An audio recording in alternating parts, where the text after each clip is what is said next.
Hi అండి, welcome to Raj Vihar cooking channel.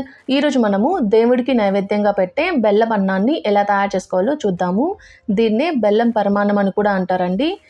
బెల్లం పొంగల్ని perfect కొలతలతోటి ఎలా తయారు చేసుకోవాలో చూద్దాము. ముందుగా స్టవ్ ఆన్ చేసి ఒక ప్యాన్ పెట్టుకొని ఇందులో ఒక అరకప్పు పెసరపప్పు వేసుకుంటున్నాను. ఇలా వేసుకొని లో టు మీడియం ఫ్లేమ్ మీద వీటిని కొంచెం కలర్ మారేంత వరకు ఫ్రై చేసుకోవాలి. ఇలా కలుపుతూ పెసరపప్పుని కొంచెం కలర్ మారేంత వరకు ఫ్రై చేసుకోవాలి. ఇలా ఫ్రై అయిన తర్వాత స్టవ్ ఆఫ్ చేసి మనం ఏ గిన్నెలో అయితే పొంగల్ చేసుకుంటున్నామో అదే గిన్నెలో వేసుకోవాలి. ఇలా వేసుకున్న తర్వాత ఇందులోని 1 కప్పు బియ్యం వేసుకుంటున్నాను. ఇలా వేసుకొని ఇందులోని 2 టేబుల్ స్పూన్లు పచ్చిశనగపప్పు వేసుకుంటున్నాను. ఇవి వేసుకోవడం వల్ల టేస్ట్ బాగుంటుందండి. ఇలా వేసుకొని వీటి మొత్తాన్ని 2-3 సార్లు శుభ్రంగా కడగాలి.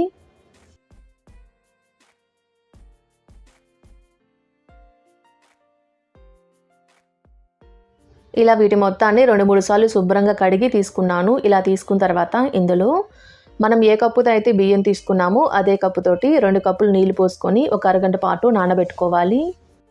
ఇలా అరగంట పాటు నానబెట్టుకున్న తర్వాత ఇందులో మనం ఆల్రెడీ 2 కప్పులు నీళ్లు పోసుకున్నాం కదండి, మళ్ళీ 3 కప్పులు నీళ్లు పోసుకోండి. మొత్తం 5 కప్పుల వరకు నీళ్లు పోసుకుంటున్నాను.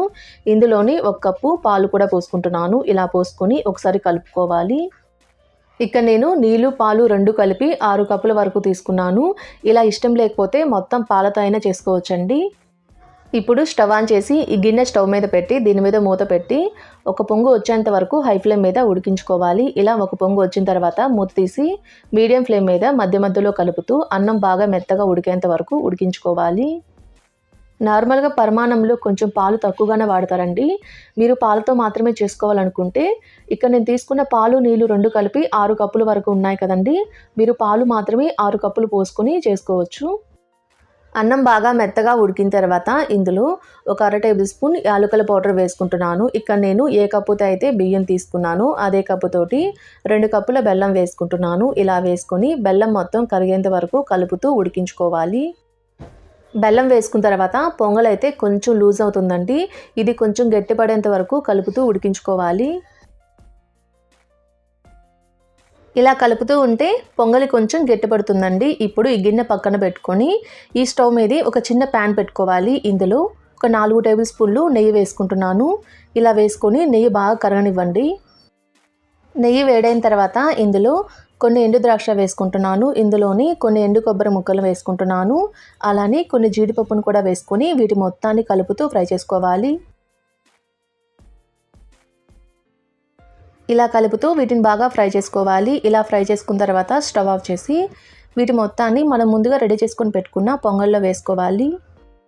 ఇలా వేసుకొని పొంగలి మొత్తాన్ని ఓసారి కలిసే విధంగా కలుపుకోవాలి. పొంగలి మీకు టెంపుల్ స్టైల్లో ఉండాలి అనుకుంటే ఇందులో ఒక చిటికెడు పచ్చకర్పూరం వేసుకుంటే సరిపోతుందండి. ఇలా రెడీ చేసుకుని ఒక సర్వింగ్ ప్లేట్లోకి సర్వ్ చేసుకుంటే ఎంతో టేస్టీగా ఉండే బెల్లం పొంగల్ అయితే రెడీ అయిపోతుందండి. చూసారు కదండి, ఎంతో టేస్టీగా ఉండే బెల్లం పొంగల్ని ఎలా తయారు చేసుకోవాలో మీరు కూడా ట్రై చేయండి. ఎలా వచ్చిందో నాకు కామెంట్ చేయండి. మా వీడియో మీకు నచ్చినట్టయితే మా ఛానల్ని సబ్స్క్రైబ్ చేసుకోండి. Thanks for watching.